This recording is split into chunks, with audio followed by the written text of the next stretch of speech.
Ayan, magandang araw po muli sa inyong lahat. Ngayon pong araw na ito ay gagawa po ako, requested po ito ng ating kapatiran na gumawa po ako ng cream cheese flan. Ito po ay leche flan na level up. So, ito po ang mga ingredients. Ito po ay 10 eggs. Isa-separate po natin ang egg white sa egg yolk. And then 1 can of evaporated milk, any brand. 1 can of condensed milk. Meron po tayong vanilla. And then this is lemon zest na ilalagay ko po mamaya sa egg yolk. And ito po ang special na ingredients na ilalagay po natin sa ating pong cream cheese flan. Gumagamit po ako ng Philadelphian brand kasi po mas okay po yan sa akin. So, let's start na po. And to start with, syempre po gagawa po tayo ng caramelized sugar para po sa leche flan. So, sige po, tara na po magsimula. Para po magsimula tayo ng ating leche flan, syempre po kailangan may caramelized sugar. So, ito po yung paraan kung paano po ako nagka-caramelize ng sugar dito po sa aking lagayan ng llanera. Kung wala po kayong lagayan ng llanera, anything po na nais nyo pong lagayan ay pwede po. So, naglagay lamang po ako ng 1/3 cup na white sugar. So, inon ko lang po ito sa medium heat. And then later on, makikita nyo na po na siya po ay matutunaw. Okay. So, wait lang po natin. Kasi po may nagtatanong kung paano po daw po ako gumawa ng caramelized sugar. Yung iba po naglalagay ng water. Pero pag lagyan ng water, para medyo hindi po matingkad yung kulay, hindi po siya golden brown, minsan ay medyo light. So, mas maganda pong ito po talaga yung traditional na pagka-caramelize ng leche flan, ng sugar para sa leche flan. Okay, nakikita nyo po, meron na po siyang natutunaw na yung gilid niya. Ikot-ikot lang po kasi para hindi masunog yung ating llanera. So, nilagay ko po sa medium heat. Later on po, inaangat-angat ko siya at kinakalog-kalog. Okay? Ayan na po, nasisimula na po siyang matunaw.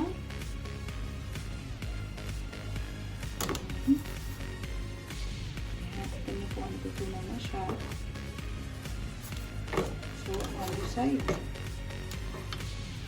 Okay, wait lang po tayo ng konti.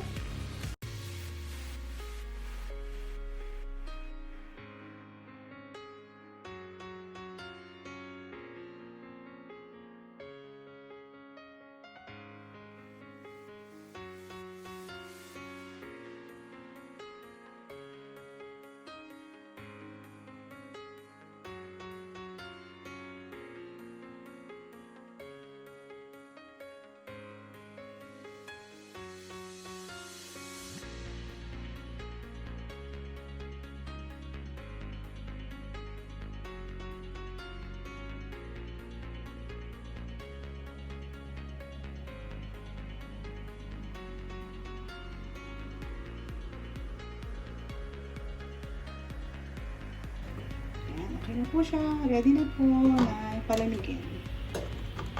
Okay. See you later. So, natapos na po ang ating pong paggagawa ng caramelized na sugar. Nakaset aside na po siya at pinalalamig ko lang. So, ngayon naman po tayo ay magsaseparate ng egg yolk sa egg white. Okay? So, ang gagamitin na po natin ay 10 pieces. Okay?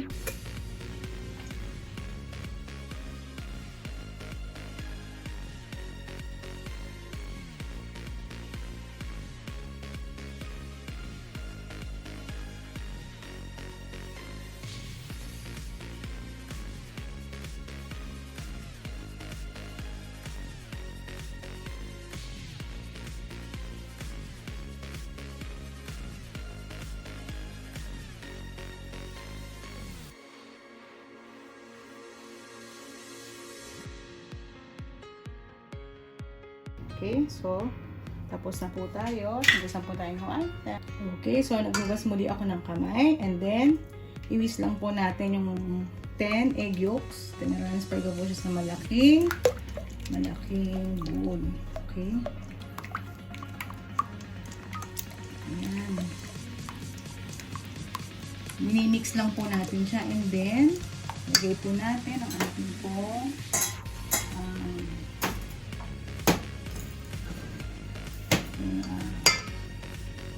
kinamay ko na. Ang lemon zest para po tatanggal ng lansa. Okay, and then lagay po tayo ng vanilla, 1 teaspoon, approximately 1 teaspoon. And then, lagay po natin lahat ng 1 can po ito, 370 ml. 1 can of evaporated milk. Okay? So, halo po muli. Para ma-incorporate po ang lahat ng ating mga ingredients. And then, itong ating condensed milk. Okay? Makikita nyo po, plus po yung condensed. Pero any, order okay lang. Basta ma-incorporate po ang lahat ng ating mga egg mixture. Okay? So, yun na po. And then, set aside po natin ito. Alright. Set aside po natin ito pag nahalo na po lahat. Ayan. Okay, and then nakikita nyo pa may mga buo-buo pa siya. I-atin po siyang sasalain. Para smooth po ang ating leche flan. Okay, salain po natin ito.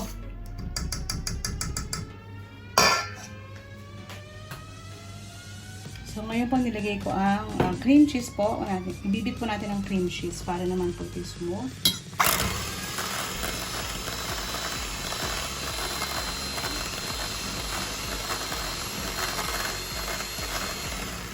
And then, i-add po natin ang 1/3 cup of sugar. Nakalimutan kong sabihin yung 1/3 cup of sugar po.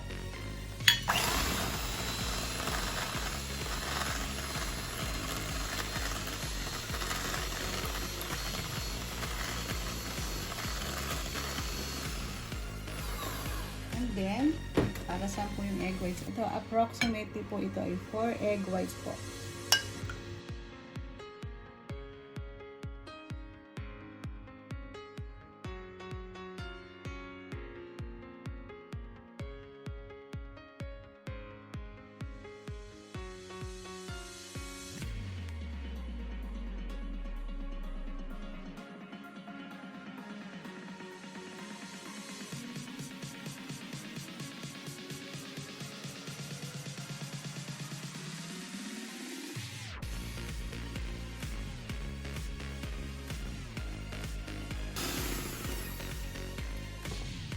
Ito na po, i-combine po natin yung cream cheese at saka po yung egg mixture. So, sige po, i-combine na po natin.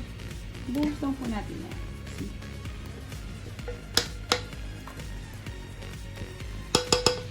Okay.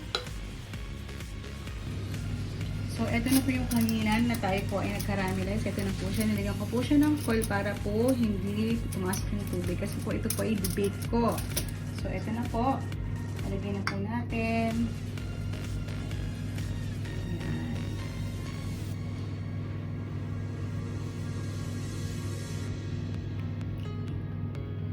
Okay.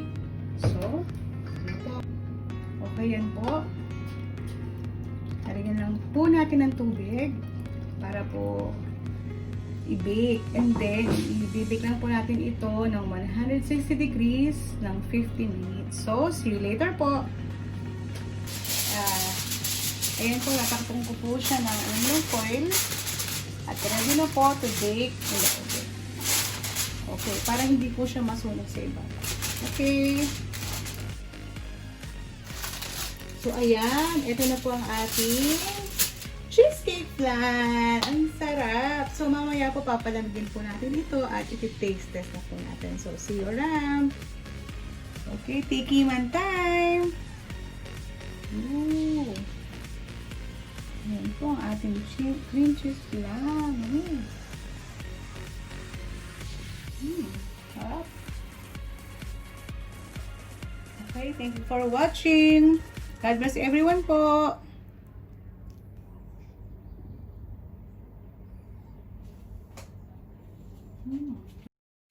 Kung nais nyo po na malaman o para lagi kayong updated sa aming new vlog, just hit the notification bell. And to support our YouTube channel, just click subscribe, like, and share. Kung meron po kayong gustong i-request, just comment below. At gagawin po namin ang aming makakaya na i-prepare ang inyong requested dish. Hanggang sa muli, ito po ang inyong kapuso, kapamilya at kapatid na nagsasabing, a healthy dish will give you a happy heart. Salamat pong muli sa inyong pagtangkilik and see you po for our next video. God bless. Bye-bye.